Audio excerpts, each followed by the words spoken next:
الله. ها وشلونك اليوم؟ الحمد لله. بشر يا سعيد شيخناتك معنا مطرحتك. يلا يا ابو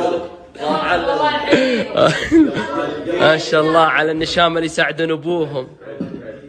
ما شاء الله ما شاء الله. الضيف الضيف لازم طيب. الله لا يحييك. ليش يا بحر؟ ليش يا بابا كذا ليه؟ امي وش بها؟ النمس في المطبخ تشتغل. كل واحد ياكل وعلى بيته. لا يا بابا هذا اللي هذا